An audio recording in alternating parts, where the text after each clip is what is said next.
and welcome to The Pulse. I'm Tina Jha. In less than a month from now, Class 10 and Class 12 students will be writing their board exams. Around 20 lakh students will be taking these exams this year. And naturally, for these students, the days preceding the exams are more strenuous. During this preparation time, food, sleep, and recreation, of course, tend to take a back seat, and stress and fear become more pronounced for them. The students have to deal with several kinds of pressures from parents, relatives, neighbours, in fact, teachers as well as peers at school. Amidst all the pressures and the huge expectations, in their minds, the students struggle with several questions and feel a lot of emotions as the examination dates approach. Will I be able to make the cut, score enough marks to get the course of my choice if you're in Class 10? And if you're in Class 12, thoughts like, will my marks be good enough to land me into my dream college? These are just some of the things that play up on the minds of the boardies during exam time. So while a bit of stress is said to be a good thing, as it helps you keep focused and also motivated, too much of it can cause you to worry more, experience anxiety and also depression, and also lose on your sleep, become forgetful, irritable, overwhelmed, exhausted, and feel out of control. Now, this is where the problem lies, as it can really impact your ability to prepare for examinations, as well as negatively affect your levels of performance and also your sense of well-being. So how to deal with stress during exam time, how to cope up with the huge pressures and also the expectations, and how can you keep yourselves fit and relaxed before your exams. That's going to be the focus of our show today. And to help all you board students bust the exam stress, we are being joined in the studio today by Ms. Sunita Gupta, Principal, Air Force Bal Bharti School. Ashok Pandey, he is Director, Alcon Group of Schools. Jitin Chawla, he is a career counsellor. We also have with us Dr. Ruchi Verma Shankar. She is a clinical psychologist at ABAS. And Ankur Chawla, he's a food and beverage entrepreneur. I welcome all of you on this edition of The Pulse. And besides, we're also being joined in the audience by a group of students, some of whom who will be appearing for their Class 12 and Class 10 examinations in February, a group of parents, also some teachers who will also join us in the discussion today. I welcome all of you as well on this edition of The Pulse. So let me today begin the program with the students, the boardies, who are going to appear for their very, very crucial examinations in less than a month from now. So by show of your hands, if you can tell me who are Class 10 and who are Class 12 students. Class 10 students? Okay. And who are the ones who are appearing for Class 12 this time? Okay. So let me begin with the Class 10 students first. Now that you know in less than a month from now, you will be sitting for your board exams, the first one in your life so far, what is it that is going on in your mind? I'm Srishti Jaiswal from Alcon International. There are at times that I have been preparing for exam for since so long for my midterm and then periodic tests and then pre-boards. I'm more than prepared, but then again I feel that I am being forgetful and I feel that I need more preparation. And as I get back to my books, I feel like I'm already prepared. So there is a conflict between my mind, in my mind, that where should I start from? What part is actually I'm leaving out on? Because I'm already prepared, but still there are some points where it feels incomplete or it's not sufficient. Okay. I'm Nikita from Alcon International School. I'm not basically facing any pressure, but yeah, there is some tension in my mind because this 10th mark sheet will be with you through your lifetime. Wherever you go, career, anything, you have to carry. And yeah, definitely your relatives and neighbor would ask the result for you. But my parents' go-to line is always just do your best and leave the rest. But still I'm facing the tension that how to score good marks. My preparation is to the top, but still there's something that if I didn't score well, then what would happen? Now coming to Class 12 students, obviously you've been there, you've faced one of your board exams. How is it different this time? Hi, I'm Malvika Kapoor from Alcon International School. Of course, so there is this particular thing that piece of paper holds my caliber for a greater part of the society. And even my parents have been pressurizing. They're not pressurizing exactly, but they're telling me that counts a lot in university admissions, jobs, everywhere. So this year it is more crucial because they're not just exams, they decide my university admissions and much more. My name is Shreya. I'm from Alcon International School as well.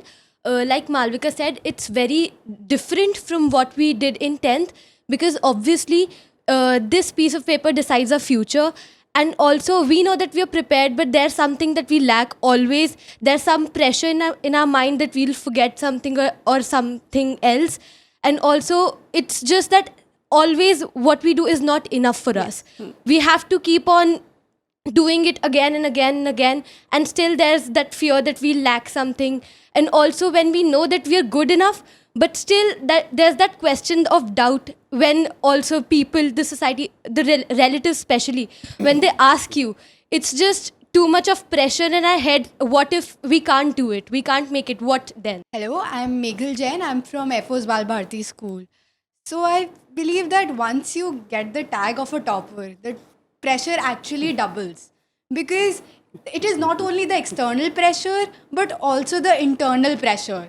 That if you're a part of the rat race, then the pressure is just it's not only what relatives will say or what our teachers will say. It's our own expectation that we want to match up, and if we fail to match up, then the pressure and then it's really difficult to deal with. And the pressure not just on the topper, on the others as well, to beat the topper, the parents as well. Sunita Gupta, let me come to you. So you heard these students from class 10 and class 12 speak about what is it that plays up on their mind just days ahead of the examinations. There is an unset pressure that you can feel within. What are you doing in your school to help students ease out that pressure? Not only our school, almost all the schools are doing their best to ensure that children give their best foot, they put their best foot forward. And for that, if they are too stressed, as you mentioned, that some amount of anxiety is good, it's healthy. Unless you care, it shows that you care for what you're doing for. But if the anxiety becomes too much and it becomes a hurdle in your performance, then that's a cause of concern. And we, as school, conduct a lot of workshops, lot of seminars for them, and in the classes also teachers keep telling them all the time to take it easy, to be well prepared, but not take it, do not let stress get better of them. So few small things that schools, teachers keep telling them is like they should be very regular with their studies, because sometimes stress is also lack of confidence. Yes. If you're not regular in your studies, then your heart knows that you are not doing as much as you should have done. So if they're regular with their studies and they are communicating well, one thing that we encourage in the school is to speak out. We always say that if you are feeling uncomfortable about anything, if you are feeling stressed or bad about anything, please seek help. Speak to your parents, speak to your family, to speak to your friends, speak to your teachers, and there are so many helplines also. And let me tell you, children, your parents are the best helpline. Your teachers are the best helpline.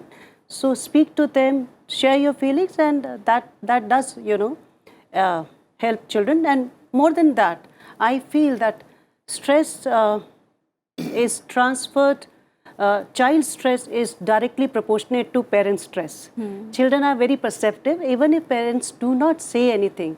If parents are stressed, then children do take that stress from them. So we also conduct workshop for parents. Okay. So how to deal with that stress, because parents are also as much stressed as these children are. Definitely. It's not just within the students. There are unset expectations, as Sunita Gupta pointed out. There will be parents who will, openly make comparisons with the others. And that's why it's crucial for parents to be counseled as well. So what is Alcon International doing, to ease out pressure from the parents? What I do and what I have to say, I'll tell you that first. Yes. But these children who have given their concerns, I'm absolutely thrilled.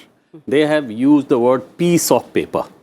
So treat it as a piece of paper, right? You have not used any other better word for that, right?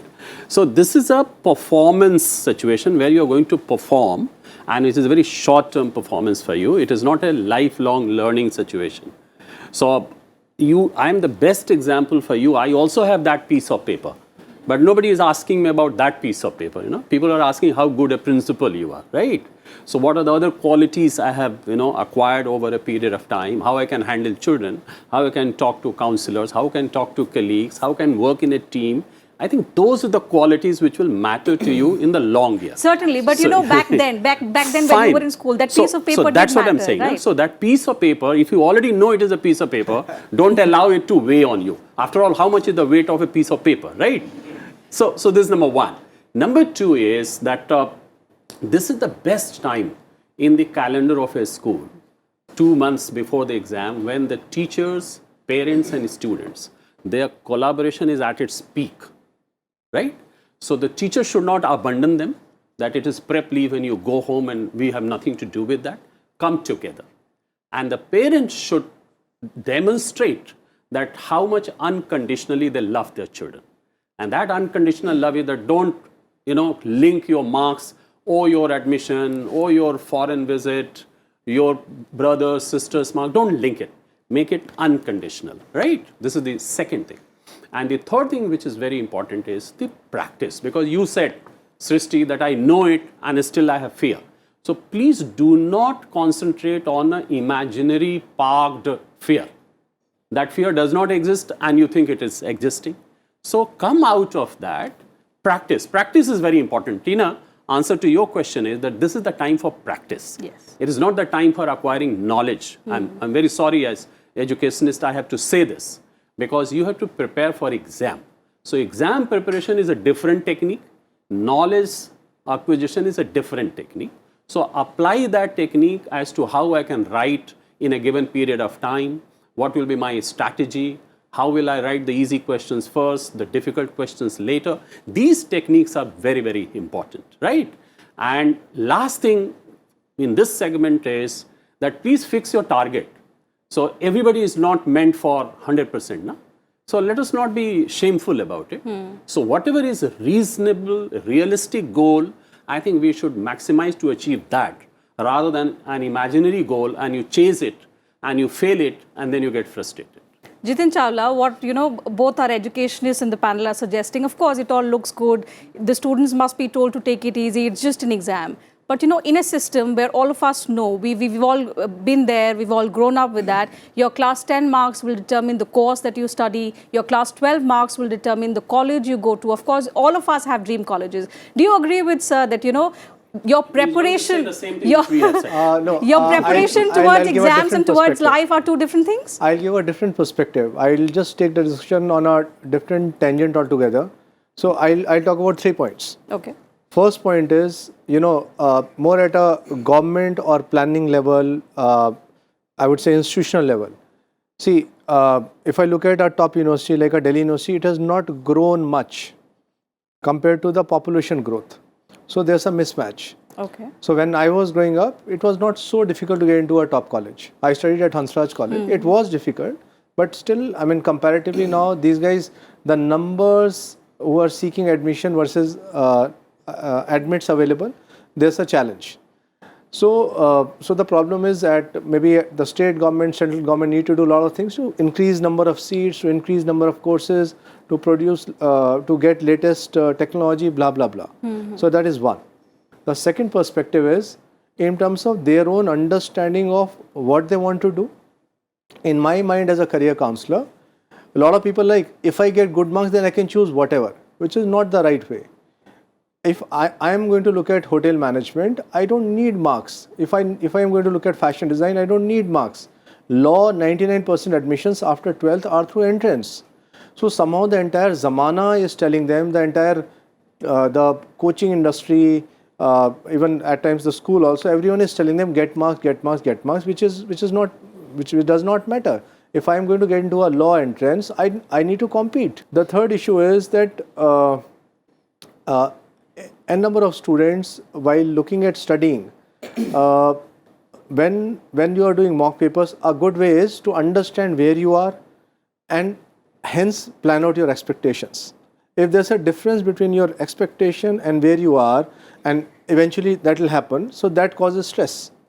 So if you are a person who's been getting consistently 75%, and now you imagine that you'll get 95% or even 98% and you'll get into an SRCC, so that's not fair.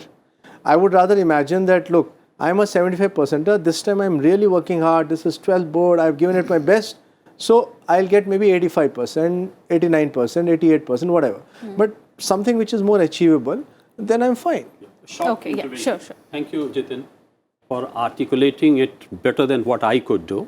What he is essentially saying and what we are saying is that these 2 months of your examination, don't put anything else into it, right?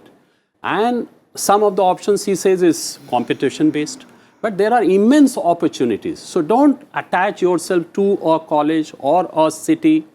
I mean, there are infinite opportunities are there for you. Absolutely. So don't worry about that. No, after all, your worry is the fear of admission. But there is immense opportunities. So why are you worried about it? Like people talk of Delhi University, so why can't people go to Ferguson College, Yes. Pune, or Presidency College at Calcutta, or Chennai also? And even why parents don't think of, typically for commerce and humanities people, that they will go outside Delhi. Like for a science student, a typical Indian parent, North Indian parent is ready. I'll send my child to Chennai, I'll send to Vellore, I'll send to Manipal. But for a commerce or humanities student, I am not thinking of Pune, I'm not thinking of Kolkata, I'm not thinking of Chennai. Loyola Chennai has excellent management programs. Yeah. But I have never, I mean, so many years I've been career counseling, but not even a single child comes and says, look, I want to get into Loyola, can you help me with that? Can you tell me which are the best courses in Loyola? Why? Because they don't know about it. Yes. So because one is thinking in a small this thing, one is not able to think beyond. The college matters more than the And course. one last point, and why not even outside? So I traveled to Prague. There is University of Economics Prague, which offers BBA economics courses also. 82-year-old university, 15,000 students studying, students from 50 countries. Cost of education is 3.4 lakh per annum. I go to Narsi Monji, I pay more. I go to some private university in Sonipat, I pay 3 times more. But I will not open my mind to Prague because of a parental perception कि बाहर जाना है तो US जाना, UK जाना, Canada जाना, Australia जाना, and don't even look at other countries and don't think outside and think Delhi University. So why is it happening that, we are limiting ourselves to very few options, even at home, even if we are looking in terms of going abroad? Somehow we are insecure and we don't want to Yes, take I'll come any to you, I'll come to you. chances. Ankur, let him- we let him are complete. slightly insecure about it, and also research is not there. Okay. When I travel outside, when I go to schools outside India, so 8th class onwards, a lot of things start in terms of job shadowing, in terms of internship students who are doing. In India, in Delhi also, a lot of schools have started helping out students with internships and other things. Schools have a career focus, but only top, let's say, maybe 1-2% schools. Okay. Second, what is happening is the children are not trained because of the way we are to be very independent in their thought. Hence, they are also not researching.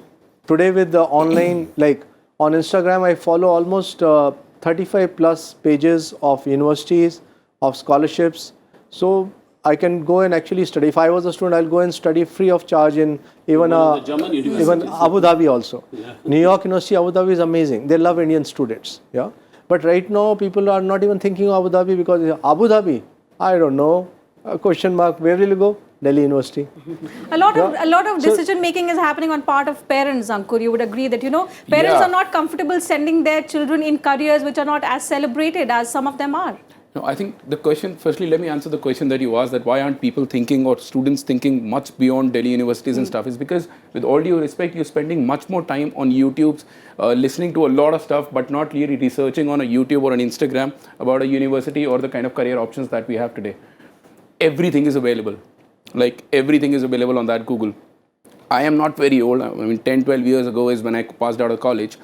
Before that, it was very difficult for us to sort of get out and, learn about all these things. And I still remember we used to go to career fairs, and I've been to his career fairs a lot of times, and that's probably the reason I am where I am today. In that, we used to actually collect brochures. I still remember sitting down in the evenings, a couple of friends, checking out different options. Today, you have got enough and more happening on Google and everywhere else. Stand-up comedy is a serious career option today, which was not even existing at that point of time. So, if you really, I really feel that today the students, one, get down purely because of a lot of external stress. Like if you speak to a student 6-7 months before the exam, he's chilled, he's working, he's actually studying. 2 months before the exam, they are really, really stressed. The guy is actually himself absolutely fine, but then, the kind of external stress that they get into, my neighbor is getting so much, this guy is studying so much, I am studying, but I'm not telling my other friends that I'm studying, and I feel that though there is nobody studying at that point in time. I mean, there's a lot of other stuff happening, with all due respect, right? So I think that's one. And second, we keep on looking at this as a very micro picture. Like, we all feel as if we are those frog in the ponds, wherein we don't even know what's happening outside the world. But if you ask them what's happening new in the Facebook or, a lot of other stuff, they all have an idea about it. I learn a lot from these teenagers these days. How to work on Instagram, what are the new gaming technologies that gaming is a huge industry. It is a bigger industry than Bollywood, like almost 10 times. So I'm just saying that one has to just go out and the direction and the focus has to be right. And this particular juncture of the entire life, which is boards, it's just one project. I mean, I don't know why, like, when you listen to students or when you listen to news, somebody is committing suicide because of the stress. I mean, with all due respect, you feel sad, and at times I laugh. I mean, it's just one part of the entire game. I mean, if you consider this entire game as your life, it is just one small part. With all due respect, piece of paper was much heavier 10, 12 or your times. Today, the piece of paper is not as heavy. I mean, you can get out, you can do 20 other things. And you have live examples. Name some of the top entrepreneurs in the world. Some of the people who are the biggest in the world, who are hiring some of the best talent in the world. They are not even graduates. What Ankur suggested, obviously, it's just another exam. That's how students should perceive it, and that's the best way to go with it. But there is also this thing among students that it's not just the exam per se. You're hearing from multiple corners that if you score a 98%, you land up in SRCC. That's your dream college, and that's what you aspire to do in life. You want to land up in SRCC, be it any course. You want to study anything. So it's not bad. Having an aspiration is never bad. But there will be students to deal with that kind of stress. What if that doesn't happen? What I desire so much, what if I don't get that? What happens to my parents? How to deal with such kind of questions? It's not just limited to the exam. It's limited to 6 months ahead in their life. Yeah. See, that's a very, very valid question and point there. What is ultimately important is, see, it's not about exams. It's not about how others are going to be perceiving you before the exams or after the exams. What is most important is what you think about your own self. Because see, if you have that positive frame of mind, if you are self-confident, you are bound to be successful, right?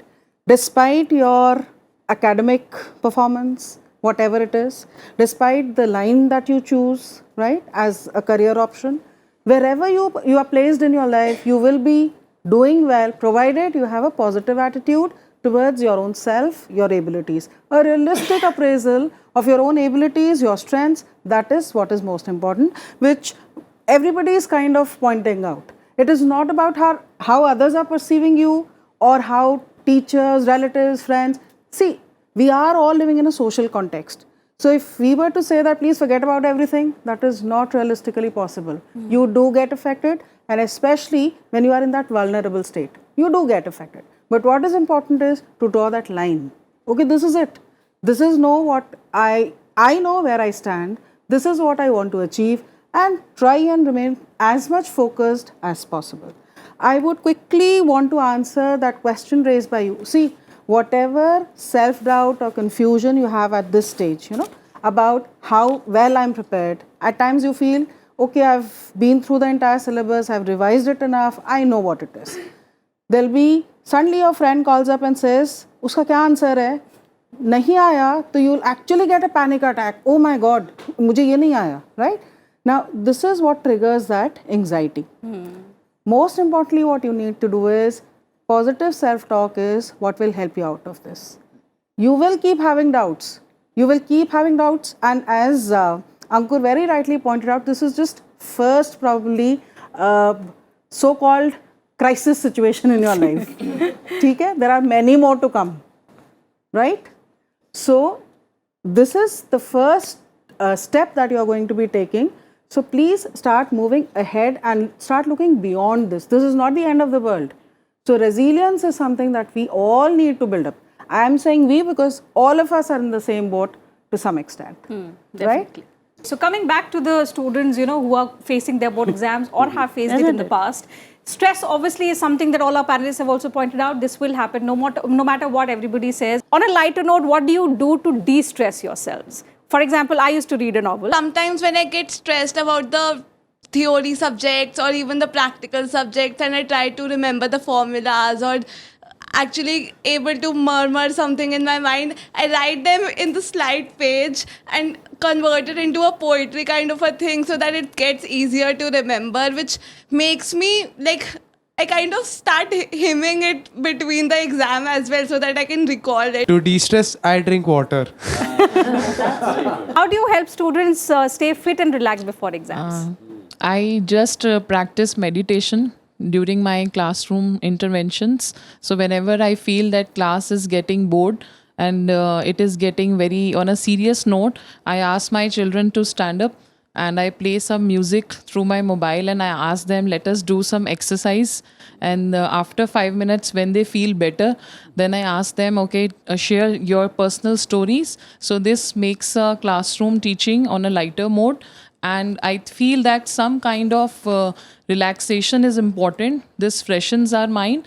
And as teachers, we should always practice such regular free time for the children so that de-stressing is taking place not only in the house but in the school also. Definitely. And sometimes children ask teachers that let us go to the playground and we want some kind of play or game. So we take children to the playground and we try to convert our teaching into a mode so that children feel relaxed. An interesting method, that's how they can Yes. retain themselves. So that it's lighter for them. Okay. So in the second row, there are some parents sitting there. Yeah, please pass on the mic in the second row. What I do as a parent, that whenever my daughter I see, I observe her, and if I feel that she is feeling stress or she is not comfortable, just I ask her, I talk to her, and I also inquire. And if I find any story that is related in that situation, I really like to share with her.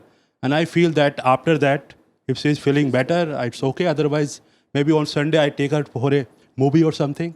So whenever I stress and I don't want to study, I just start some music and dance because I love to dance. And whenever like it's a vacation of 1 month, like summer vacations, I join some extracurricular activity because throughout the year don't get time. Like I am a PCM student, so it's coaching and tuitions and it's very hectic. So I just do dance and he's my father, so he always inspire me to do something extra, and he always say that join dance classes or swimming classes, so we go together. Look at how we are thinking. So the moment somebody takes PCM, we think ye to gaya. Yeah. So and the parent or the society is feeling bahut acha beta, bahut acha. Yeah. So look at how the thing evolves. Then career counselor like me would say, initial 2-3 months don't go for any coaching. Yeah. But because see, Indian parents love the child like mad. Indian parents are the best parents in the world. Yeah. So even when you guys, the students sitting here, you'll be 40 years, they see you coming, they'll be like, mera bacha aa gaya. Yeah. They are like this. But they want you to come first. I always remember Mahmood's, this movie was there, Kuwara Baap, where the child falls down while racing and Mahmood jumps from the stands and takes the child up and rushes with the child so that the child can come first. Yeah. So in that I would say conventional thought, the parent takes the child to anything which the parent feels is the best, but parent feels it may not be the best. Yeah. So North Indian parents still feels science, engineering, medical, IES big time. Oh God. I mean, it is so much there in Indian father's heart, I would say. Whereas the same child could have done law and could have done much better. Could have done management and could have done much better. But because of lack of understanding of careers, of how the options are changing, one still goes on a traditional path, and hence because a lot of people are looking at the same path. How many people gave IIT JEE exam? About 11.5 lakh people. Yeah. How many seats are seats which are considered to be like top of the line seats? 5,000 seats. Okay, if I look at other branches also, mechanical others, maybe 10,000 seats. So the challenge is, this will never be met. So a clarity of step by step, what are you going to achieve, has to start much earlier, has to be more researched, and then this gap can be lower. Otherwise, a lot of people are thinking the same thing. Obviously, you will have more. It's like there's a narrow road and everyone is trying to get in.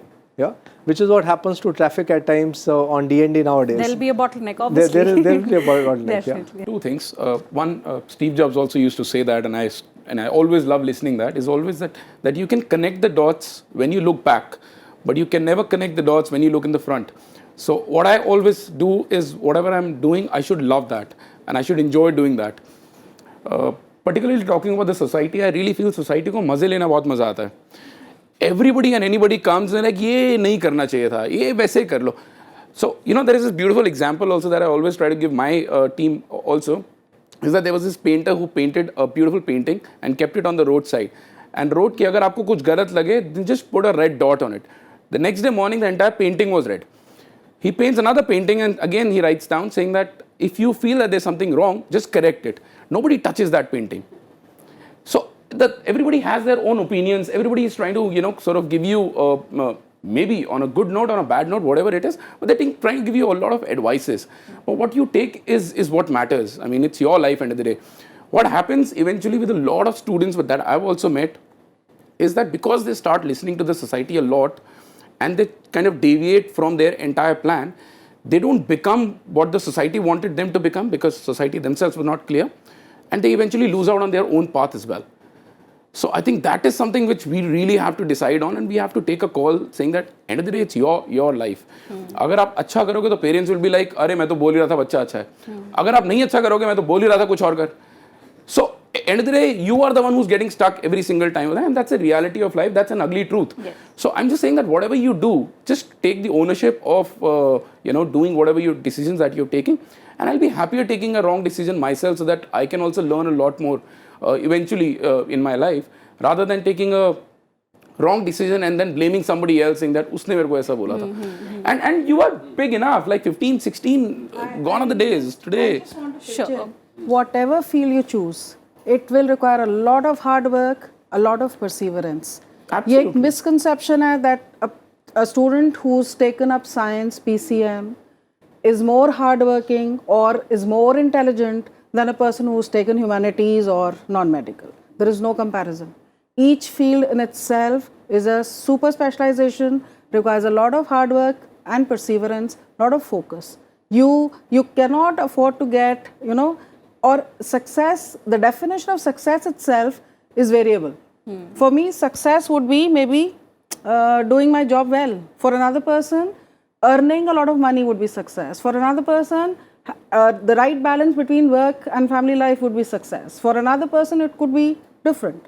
So how you define success is ultimately what is important. Okay. So Ms. Pandey, I want to intervene here. Dr. Ruchi said that this board exam is your first crisis.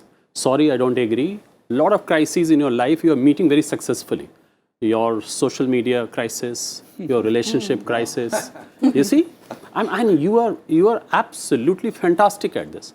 So I'm sure this crisis also you will meet.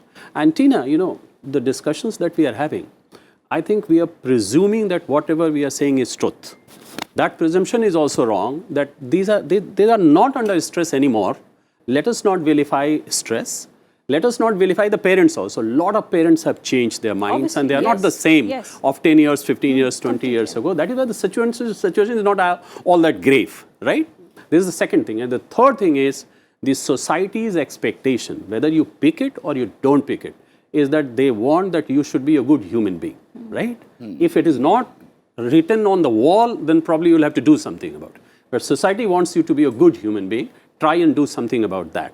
And the last thing which Dr. Ruchi said that, look, 95% per se is no indicator of your inner self.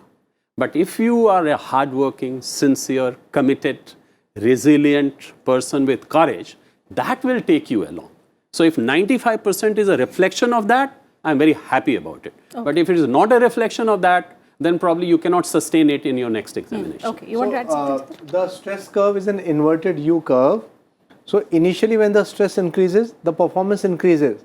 So some stress is good for you. Yep. So I would call this as positive stress. So inverted U. So till the midpoint, so that stress is good for you. So for students who are not having stress, start taking some stress. Yes, exam is important for me. And start making your goals to build up that positive stress. Yeah. It's like a runner or a athlete who's trying to brace up before the running, and like all your adrenaline is being pumped and you're like, yeah, I have to complete this 100 meter faster than what I did earlier. Yeah. So that is first. But beyond this, it is negative stress. If it goes beyond then obviously you have to take charge and you have to look at certain ways to reduce that stress. Okay, coming back to the audience. My name is Shivangi and I'm from Efus Bal Bharti School. The thing I would like to share is that at the end it is our mark sheet or our marks which will decide in which college will we get. For example, being a medical aspirant, we have to score across the deadline which is 650 for entering or clearing NEET exam for going a good college. And what if we not score? We get 480, 580. Then our knowledge is worth, but our marks doesn't. Can I take that? Yeah, question? sure. Yeah. Ashi, you know, as an educationist, I would suggest you that if you want to take up a course, if you have decided that this is the course I want to take, that's very good. But don't be fixated on a college. There are plenty of medical colleges. So you are saying that in NEET you have to get a certain number. If you don't reach that number, if you look around, there will still be plenty of options for you. Yes. So that is what we call about keeping realistic goals. Okay. In a similar context, Jitin, I'll come to you, sir. I'll come to you, sir. In a similar context, with a lot of students, somebody will be good in science, the parents will decide, okay, this is the way to go. Somebody who is good in maths will decide, okay, this is the way to go. But for students who are equally good in all subjects, the parents have no idea what to do because the father likes maybe, maths. The mother says maybe go for bio. The child wants to do commerce. What is the best way forward then? Because you're equally good in all subjects. So people like us, like we guys do aptitude testing and career counseling. Okay. So one is that there are standardized aptitude tests. It is IAP testing, interest, abilities, personality.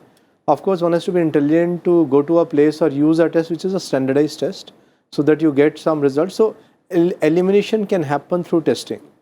Career exploration can happen with the student and parents in a room. That is why when we do career counseling at our office, it is mandatory for parents or elder brother, sister or somebody to come along. Okay. Yeah. Of course, college students, they come by themselves, but by that time they are more independent in thought. But when I speak of school students, we want even when counseling is done in schools, then also we want the parents to be a part of the process. So that is one. Second thing is while we are speaking of bio as a career, bio-based career options, there are options which again have not hit the Indian crowds. So computational biology is a hot career option. So it is a combination of data analytics and bio. In India, courses are available in the field of, like, it will be called bioinformatics. Yeah. So there are companies in India, Optum Healthcare, which is a subsidiary of United Healthcare, which is recruiting people. So for a bio person, probably computational biology is like on top. Similarly, health informatics. So there are a lot of startups in India who want people who understand data and health. So I might not do MBBS. I might do, let's say, a pharmacy or even a BSc, understands basic and do a course in data analytics. I would go for a BTech bioinformatics. But again, the same issue, I'll come back to the same issue that look, you thought of this only as a career option because at that time you didn't know, and right now you are not open about it. I had a student who was preparing for MBBS. 2 years she tried, could not get in. We helped her get into a BSc law course at Gujarat National Law University, and she has done amazingly well. She works with a big pharmaceutical company. She travels outside India. She is better off than a doctor. I've helped a doctor be an entrepreneur. He has sold his company for more than 300 crores. Okay. Yeah. Dr. Ruchi, I'll take that. It is beyond. What he's suggesting is obviously they're helping students in several ways. But in cases of students or parents who do not have access to people like Jitin, how do they understand that, where does their child's strength lie? How can parents understand if they are the decision makers in their lives? See, most important is a clear communication. See, what happens is, especially in the present day context, what is happening is parents are busy with their own, schedules, careers, and private setups means your father leaves at 9, comes back at 11 maybe. So there's hardly any common family time wherein you can talk to each other. Okay? Very few people are like you probably, who can actually spend time with their children. So first and foremost is a direct and clear communication between the parents and the children. So the more you communicate, there'll be an exchange of ideas at least. And through those ideas only, you will probably able to get a lot more clarity. What happens is that there is confusion, no doubt about it, but then there's no effort to sort that confusion out also. For sorting out confusion, you need to communicate. You maybe need to, as everybody has been pointing out, read up, look up, different resources. Try and meet people from that respective field. Try and talk to that person so that you can get insights into what it is all about. Ultimately, what is important is you have to see yourself, where do I see myself 20 years from now? Will this position or this profession give me that happiness or satisfaction? That is probably one very crucial question that we all need to ask ourselves during this phase. That will I be happy doing this 10 years from now? If the answer is yes, that is the choice that you need to make. It's not about what Papa says or Mummy says or what neighbors say or what you feel about yourself. So you have to give it definitely a lot of serious thought, but then again, not convert it into a stressful thought. Something that you get preoccupied with. I wanted to add to these two things that fixation is not good. That's what is being suggested. There are alternate careers. So career exploration, and in any case, we have come into a time when careers are appearing and disappearing. You see? So many careers have disappeared and so many new careers we have not seen. So we have to have that adaptability and openness. And that is why in schools now we are trying to build a narrative where we teach them how to learn, how to unlearn what they have learned, and then how to relearn new things. So that has to become the integral to our curriculum and pedagogy. And these children should also be very open to that. Okay, so coming in the front row, ma'am, what role do the teachers play in this context? Because as Dr. Ruchi said, communication is of utmost importance between parents and the students, but of course between teachers and students as well. See, first and foremost, as teachers, we are also parents, so we understand the kids very well. And I believe that from very early year in life, we should teach every child to love themselves and believe in themselves. When they have the faith in themselves, success comes automatically. That's my belief. Once you are confident of what you are doing, and we teachers facilitate this only, that we, like in our school, we give them extra, we are strict through the years. But when it is this time, these 2 months, we are open to them at any time of the day. Even if and because of technology, they can interact with us. We are there to help them 24/7. I'm from a medical background. I chose PCB on my own. My parents don't pressurize me. But still, they are going to provide me all the tools to succeed. If I want to get into AIMS, they are going to take me to coaching for Akash. And I'm at an age where I'm conscious about money. I see my parents spending 70% of their income on my education or my brother's education. So there is this hidden pressure where I have to prove the investment that is being done on me. Moreover, even just like the girls said, that even if I get marks like 580, I might not get into the college of my choice. Then, as Sir said, there are no colleges to accommodate the population of the children that are taking the exam. So if the children are not going overseas to experience the culture or for better programs, they are going to escape the competition. The competition is so cutthroat that educationists are motivating us to go and invest in other countries rather than ours. First of all, why does one think of coaching? It is it the, like in a typical family setup, is it the parent who's talking about coaching? Is it the student? Second, why can't the child do stuff by themselves? Like I was able to complete good MBA exams, but I didn't go for coaching. No, in a way, they're also facilitators. Also, there's a lot of stuff available online. So today, if I have to understand science, I go through Khan Academy videos. Maybe the costing of a lot of our online stuff is much lesser. I have friends who run learner.com. The one is X Stanford, X IIT guys. So they have put the best videos of best teachers. So if I am a self-motivated student, I can just learn from there. I don't need to go to Akash. It is again because of parental and little bit student obsession with coaching. It's not coaching will really help. No, but also because of the success rate, sir. It's also because of the success rate. You will see 70% of students who were enrolled at Akash have done well. They've cleared their exam. So perhaps gives the parents the idea. No, that, I would put the percentage as pretty low. Okay. No, I would add there that you shouldn't take that pressure, child. I mean, option is available with the parent, whether they want to send for online coaching or to the institute. And since this discussion is not about that, I will not go into that. But your parent is not spending money because they want you to get into AIMS.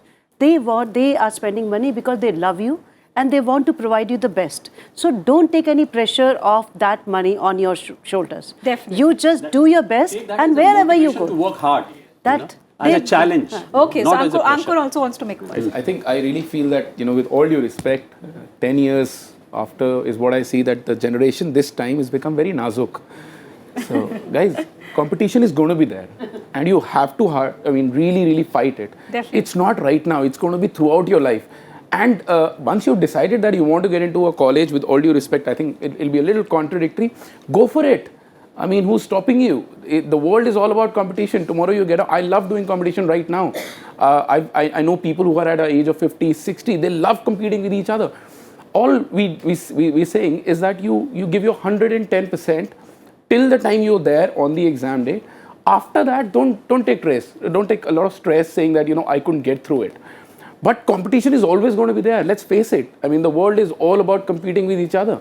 The world is all about winning. So by no means, I'm speaking on all of them, on all of the behalf of the entire panel, by no means we are saying that don't study because there are enough options.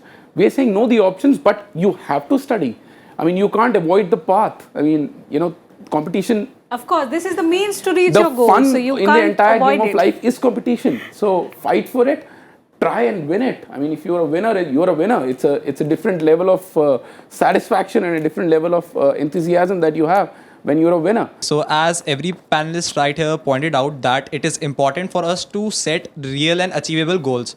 But I feel that at somewhere we don't have the right to set our goals. They are set by the society. Society has created a system not of improvement but of survival of the fittest. Like only 90% plus marks are considered as good marks. The example he gave, like say if someone is getting 75 and now he is getting 85 or more, it's an improvement. But the society won't consider that as an improvement. So what I do is I use a strategy of like I don't give that much importance to the marks. I have planned out various paths for my life and let's see where it goes. So I don't get stressed by the exams personally and it's basically an avoidance strategy. That's actually the way to go. That's what, Ankit and Jitin have pointed out. Coming back to the stress of the exams, obviously, we've said only a few weeks are left now. So in case anybody, if you have any doubts before you approach your exam, especially the boardies, if you want to ask anything from our panelists. As I'm in class 10th, so my mother is worried that whether I should take science or humanities. I am deeply interested in taking humanities as political science is my favorite subject.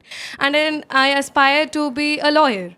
But there are parents and my mother's friends who are actually talking to her that she should take up science if she can do it. Yes, she should definitely take up science because it will provide her gripping and something. But then when I talk to my mother, she says that you should actually consider science. See, it will help you, know the path and correct guidance or direction. But then again, there is a contradiction between my parents and me.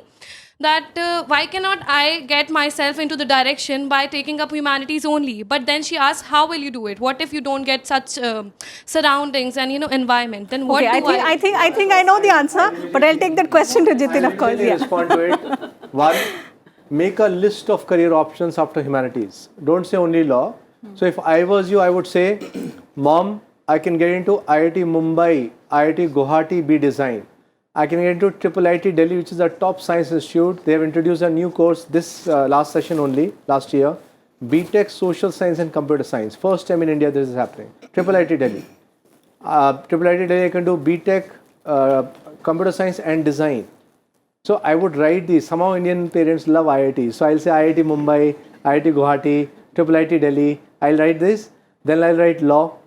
Then something which they love, civil services. Whether you do it or not later on, that's a separate story. But right now I'll write civil services. And then I'll write psychology. Then I'll write, so I'll probably build up this list of 30 odd career options and show it to her. And also show her, which is actually true. As a career counselor, I strongly hold it in the Indian context, humanities or even commerce give you more career options than science. Science, you are restricting yourself to engineering or medicine. Right now, out of current students also who are sitting here, they have only spoken about medical or maybe one odd engineering. But we have not even spoken about anything else. So their mind, in fact, because of the way people are thinking, is being restricted to medical or engineering. In fact, so science is letting people take fewer options, whereas humanities, you have so many options. I'm teaching at Alcon International and teaching sociology. A few years back, I had two students coming to me from 11th to 12th. They did their 11th with science. They could not succeed with science, and finally their parents agreed to it, and they came to 12th with sociology. They did very well. One is very successful in Germany doing German language, and another one has done English honors. And they both are very successful. It all depends so on where I your think strength that lies. rightly sir said there is no dearth of careers in humanities. It is the individual's perception. Very true. You visualize yourself what you want to be. Okay, Dr. Ruchi, let me come to you because I'm also running out of time. Very quickly, coming back to de-stressing before exams, how to sit back and relax. If there are a few practical tips that you can, share with these students, exams are less than a month away, so what should they be doing now? To begin with, some very, very concrete steps. Please eat well, sleep well. Eating well means balanced diet at regular times. Studies or stress does not mean that you skip your meals or your mother is running after you and you are running from her. So please eat well, sleep well. 2 hours of sleep, 3 hours of sleep because I'm studying, because too much of syllabus is left, lot of revision to do. So please, 6 to 8 hours of sleep is essential for you to be giving your best performance, right? Okay. You don't want to be sleeping in your examination hall. Then a little bit of exercise, any kind of an exercise, something to relax yourself. Listening to music, dancing, just watching TV, being on the mobile for a short while, with self-regulation of course. So small little activities to de-stress, relax in between your study schedule. Okay. Now these are some very concrete steps. Besides this, please start practicing deep breathing exercises. They are something very, very handy and very, very useful. They will bring down the autonomic arousal, which means that your palpitations, your nausea, your anxiety feelings, all those will subside with these deep breathing exercises. Start them right away so that by the time you go for your exams, your body is used to that kind of a command and it will respond immediately to, even if you were to take a few deep breaths, you will actually feel relaxed. Okay, you want to add something to this? So I just want to add, so typically what happens is, how do we build up on stress? Let's say there's a maths exam tomorrow and today I'm sitting and maybe I'm not so good at maths. So my mind starts, oh, I'm not good at maths. I was forced to take up maths. I don't know what's going to happen in maths. So I'm building up a negative spiral, a negative thought chain. Yeah, I need to break that thought chain and shift my mind to something else. So how do I do it? Like some of you expressed that I go for dance, I go for book reading, I go for something else. So you have to find your own way to get out of that negative thought spiral and start thinking differently. Second, positive visualization. All of you would have been successful in something or other. So carry that image with you. Like somehow in 6th class, I won a 100-meter race. So I, what that 1, 2, 3. So I stood on that one thing. So I had that pick in my mind. I'll say, oh, I came first. I can compete here also. I'll use that power with the new situation. Yeah. And third thing is, any ways you can calm down yourself. Also, somehow I'm not in full agreement with कि 6 से 8 घंटे सोना चाहिए. अगर fight कर रहे हैं तो कम टाइम में भी करके, मतलब अभी तुम लोग यंग हो तो शायद 3-4 घंटे 4 घंटे में भी शायद कर लोगे, depending on your own body types. Actually, it varies from individual. So you will compete. I actually did it. I used to study till 2:30 and then get up in the morning around 6:30. So maybe 4 घंटे का sleep. But there is a huge chance of then going blank in the morning. Yeah. That is only during the exam time. अभी से नहीं. अभी से नहीं. ठीक है. Okay, Mr. Pandey. So what these people have said, do it first. After doing that, avoid distractions. Because the mind functions the best when distractions are not around. All of you know it. So that is also very, very important. And for teachers and parents, because I see some teachers and parents here, please treat them as dignitaries at that point of time, VVIP as I say. Make them believe in themselves and make them know that they are awesome people for you around, and bring out that best in them. So that you can do it. And after doing all this, keep in your mind that the vast open sea is before you of opportunities. Never feel narrowed down. I wanted to tell in the beginning, but now I can tell it with confidence because we have said everything to you. We want to be stressed and therefore we are narrowing our options. Reverse it. We've created an artificial stress around ourselves. Absolutely. So options are vast. Therefore, there should be no room for any stress. Okay, Dr. Sunita Gupta. So how can we get, or cope up with, cope up with this artificial stress that we have created around us? One very, handy tip is that devise strategies to deal with exam, create exam-like conditions at home also, take hourly exam for every subject. Sometimes you say that we forget. I thought about that question, I forgot the answer. But if you're writing exam every alternate day for for a subject, today you have exam, you write an exam for maths, next day you can write for another subject, and hourly basis. You can make hour-long exam, and at that time you have exactly exam-like conditions at home. That will, make you relaxed. It's a very good suggestion. Yeah, it will, prepare you well for exam. And also looking at the marking schemes. Last year's CBSE marking schemes, last year exams marking schemes are there on the CBSE website. Look into those marking schemes. Prepare, think about your answers. One very handy, thing, that is that when you're writing exam, on the corner, you just write the draft of the answer. Take a minute to draft the answer. Take half a minute to draft the answer. That takes away a lot of stress, and that gives you clarity of thought. And that gives you confidence also. Stress, as I earlier said, is because of your lack of confidence in yourself. So once you are strategizing for exam, you will get more confident and less stressed. Okay. And for parents, just one thing I want to add. For the parents, I would say that most of you are already doing this, but do not portray a negative picture, and please stay away, refrain from taunting or making a negative comment like, तुम्हारा क्या होगा, तुम्हें कहीं admission नहीं मिलेगा. This happens, it happens in almost every household. Yes. So instead of that, if you say that you are so good, if you work a little harder, you'll do better than what you're doing right now. So that poses a little, confidence in the child, and that also reflects your love.